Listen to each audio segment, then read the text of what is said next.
I'm going to show you how to make lasagna with the pasta sauce that you made in your crock pot. If you remember, in the crock pot we put in number 10 can, the big can of tomatoes in here, and onions and garlic, some Italian seasoning, and cooked that all day, like hours and hours. I think practically 10 hours. Then after that I put in some sugar and then the spaghetti sauce stuff. Do it to taste. You know who you're cooking for. You're cooking for kids. They're not going to want a real tangy or real spicy hot type of dish. So remember who you're cooking for. So after I did that, I had my own pasta, baked pasta last night. It was delicious. Now, then I let it cool with just the tomatoes. There was no meat in it. And then this morning, I went and used the food blender to blend it up now so it's more like for my family. They don't like to see big chunks of tomatoes. I put carrots in there. I'm sneaking in vegetables on them. Don't tell them. The sauce came out looking good. So here it is. It's cold now. So what I'm going to do is make up some pans of lasagna. It's beautiful. It was very tasty. My house smelled fantastic. I browned up some ground turkey, and I'm going to put that in now and get that stirred around. And now keep in mind, you cook what you like, what your family likes, whoever's going to eat it, and that's always the way you should cook. I mean, it's good to try different things, but if you know that you hate certain things, I would advise not using that. But things like the carrots in the sauce, the tomatoes in the sauce, it's so delicious, probably nobody will notice. So with lasagna, the first thing you want to do is cook your noodles, which I've cooked mine and I've drained them. Here they are. They're cool, or they're not hot anyway. And so I'm ready to start assembling the lasagna. Now the way I like to do it, I have my pans. Ooh, crap. I've got my pans all lined up. Okay, so I can make one here. I'm making a pan to give away to somebody, another pan to go in the freezer, another pan to, we'll figure it out later. But at any rate, I have everything all lined up. I have my mozzarella cheese, my bag of cheese. Oh, the best thing, ricotta cheese. Now, if you don't like ricotta cheese, go with cottage cheese, or just leave it out. I know people that make lasagna, they don't like ricotta, they don't like cottage cheese. You don't have to do it. But the important thing is you get some sauce, delicious, fantastic homemade sauce. Those number 10 cans of tomatoes or tomato sauce only cost, I don't know, $3 maybe. So you get a ton of food at a very economical price. If you're feeding a lot of people or making up a big batch for church dinner or whatever, this works out great. So I'm going to take a scoop of my meat sauce and try and get the bottom covered, so we've got to have more than one scoop. Just get it spread around. Looks good. And you can go thin. Whenever I'm cooking, it just depends on how far I have to make things stretch. Okay, I'm going to put a little bit of this cheese in here.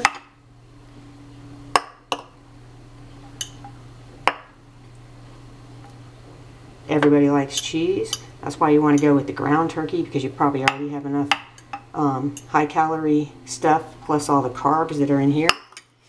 And then I like to get my ricotta cheese. Oh, that's my favorite. And I use the part skim. Can't tell. Tastes great.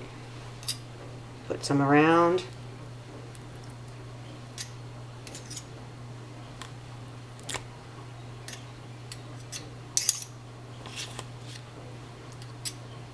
There we go.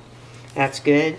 See how easy this is? So we got sauce, we got some mozzarella cheese, we got some ricotta cheese, and what's next? A layer of noodles. So just put it on. Now these noodles are kind of sticking together. Some of them are long and some of them are short, because when you cook in the pan, you only have so much room in there. I use some oil in there to keep them from sticking, but of course they always stick till you actually get in there and start pulling them all apart. And the ones in the middle are actually hot. It's nice if you can use whole noodles. Life's not always like that. But no one can really tell. You put the noodles down.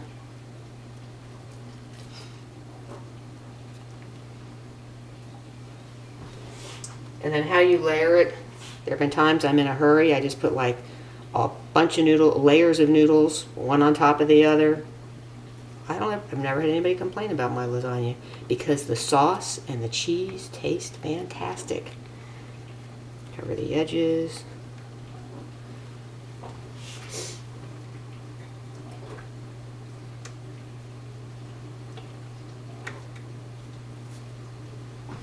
Okay, and that's one layer. And then I'm going to do a very thin layer of sauce because I want to get more noodles and everything in there. So try it, see how it comes out. Lasagna is actually really easy, and it's so nice when you have a couple of them in the oven and all you have to do is, or not in the oven, a couple of them in the freezer, and you want something good for dinner, but you have to work or you have to do whatever. You just take that out and pop it in your oven or put it in the fridge before you leave for the day, and when you come home, there we go, that looks good. When you come home, you just have to put it in the oven. Make your salad. If you have a chance, make it before you go to work. Or kind of have it pre-made. Do what works for you. More ricotta cheese. And then, of course, you know what's next. More noodles. Alright. So we get the noodles. And usually go the same way. If you want to go different, I don't think anybody really cares. As long as it tastes good and looks reasonably good, people are going to be happy. They're going to want to eat it. This is my son's, one of my son's favorite meals. One of his favorite meals. And he's off of college now. He'll be home in about a month or so. He's going to want some lasagna. Mom's lasagna. Which he will tell you is the best. Just don't tell him I put the vegetables in there. See, I'm cheating and going the other way. Nobody will notice. I'm going to put a few extra noodles in here. And then I'll put the last layer on of sauce and cheese. There's the sauce. And sometimes what I do is, you want it all to come out kind of even with the mozzarella cheese, although you can freeze the cheese and the sauce. You know you're going to use all the sauce up. So sometimes I will not put the mozzarella cheese on the things that are going in the freezer because I know, oh, when I need more mozzarella cheese, I'll just buy it.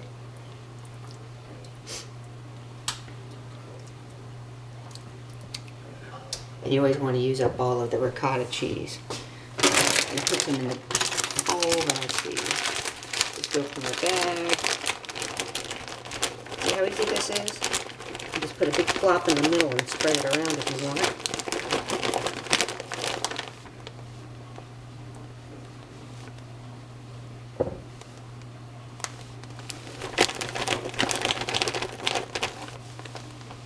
This will be so delicious.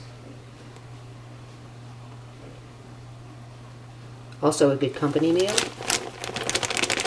although I usually would rather go out to a restaurant.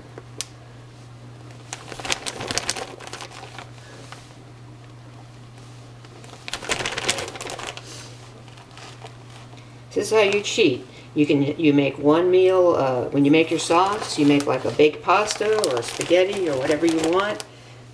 Then you put the leftovers in the fridge. You can add your meat the next day or not. You don't have to have meat in it. And then, oh, I should have put the other cheese on. It really doesn't matter what order you do this in. Sometimes I put the ricotta cheese underneath, but this looks nice. It'll be delicious. And then you want to cook it about 350 for however long it takes to get warm in the middle. If it comes out of the freezer and it doesn't get totally thawed in the middle, it's going to take longer. So I would count on, if it's got any frozen parts to it, could take an hour. If it's not frozen, and it depends on the size of the pan that you make it in. Notice I have all kinds of sizes because it depends on who's going to be there for dinner. Oh, this looks beautiful. Oh yeah, lots of cheese. Man, I have a lot of ricotta cheese, so use it. See how beautiful this looks? Alright, that's one pan done. And I sprayed the pan too with nonstick. Got plenty of sauce left, plenty of noodles left, got my pans. So that's how you do it.